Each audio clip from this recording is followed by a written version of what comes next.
Hello, everybody. Welcome to the halftime report between the number 9 ranked Virginia Tech Hokies and the unranked Tampa Bay Lightning. The score at half is 55-17 in favor of Virginia Tech. Which, when you look at the stats, though, it makes you question a bit how come Virginia Tech's the winning team when you look at some of the stats and Tampa Bay is more superior. While Tampa Bay has 19 first downs compared to Virginia Tech's 10, they have the offensive advantage of 363 yards over 289 yards.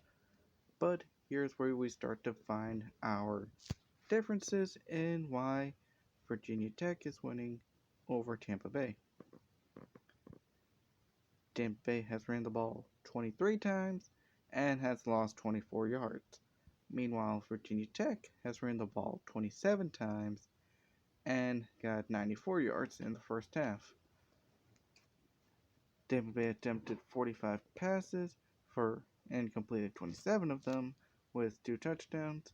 Meanwhile, Virginia Tech has been a bit more efficient with their passing, having only thrown the ball 18 times, completing 12 passes with 2 touchdowns as well. Although Tampa Bay does have the passing advantage, 387 to 195. One disadvantage of passing so many times is to get sacked 6 times compared to twice for Virginia Tech. Neither team's been able to convert on third downs, though. Tampa Bay's doing better, 4 for 13 compared to 2 for 10. Neither team's converted on fourth down. Neither team's decided to go for 2. But here's the problem. Two attempts into the red zone for Tampa Bay have been unsuccessful. Meanwhile, Virginia Tech's been able to score on every red zone possession with 2 touchdowns and 2 field goals. And that is the biggest problem for Tampa Bay is 8 turnovers, 2 of them in the red zone, 7 fumbles, with 5 of them they've lost, compared to only 2 fumbles and Virginia Tech only losing 1 of them, and throwing 3 interceptions. Punt return yards about even. Kick return yards, Tampa Bay obviously has more because Virginia Tech scored more. 5 punts for Tampa Bay for an average of 52 yards, while Virginia Tech punted 6 times for an average of 59 yards. Virginia Tech had a holding penalty called on them, but Tampa Bay leads time of possession. As for Virginia Tech stats, Steven Matthews is, like we saw, 12 for 18, 5 yards, 2 touchdowns, no interceptions.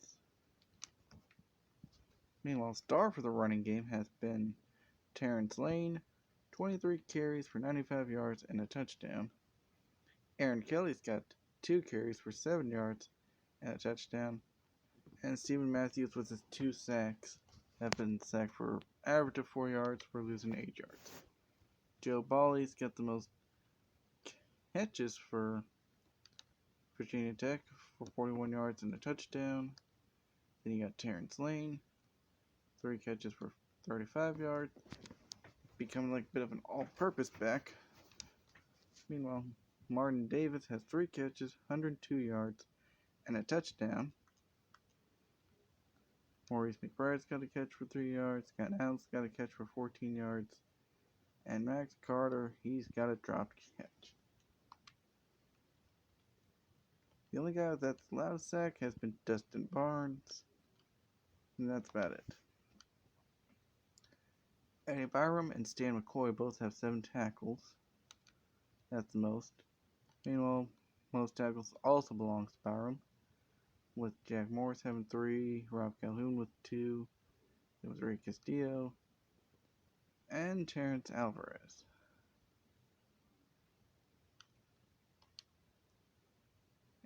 Eddie Byram's also got 2 sacks, along with Jack Morris. Rob Calhoun's got a sack. Ray Castillo's got a sack. Vincent Minucci's got 2 picks, and Jack Morris has 1. And Jack Morris returned his interception for 103 yards for the touchdown, while Vincent Minucci's got a 54-yard pick 6. Scott Marks has deflected 2 passes. Barham's also forced 2 fumbles. Johnny Harris forced 1. Grom Calhoun forced 1. Ray Castillo forced 1. Jack Morris has forced 1. And the ones that have recovered fumbles were Stan McCoy, John Sharp, Alfonso Nakfor, and Johnny Massey.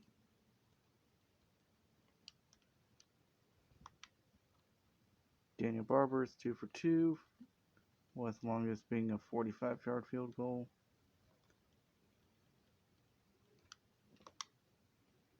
And Curtis Minocci's got the longest punt of 66 yards. Meanwhile, John Sharp's only returned 1 kickoff for 24 yards. And Joe Bowley's returned 4 punts, longest for 11 yards for an average of 8.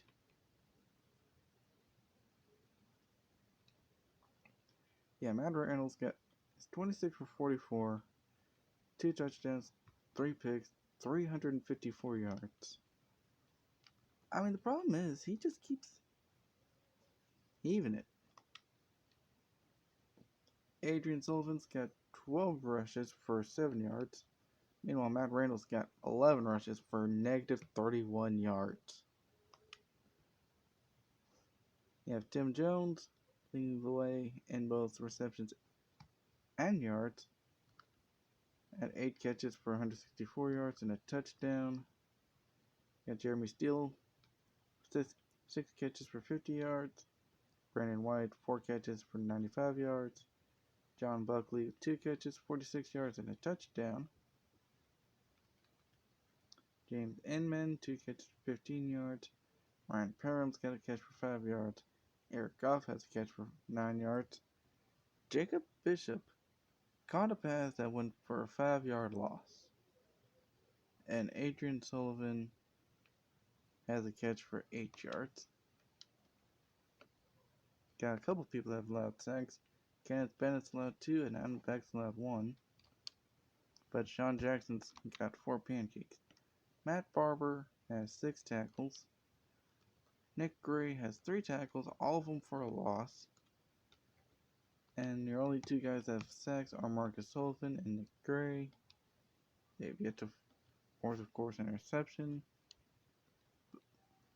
We've got a few pass deflections from Peter Webb, Jasper Moss, Nate Richardson, Michael Paltrow, and Justin Williams, and Steven Adams.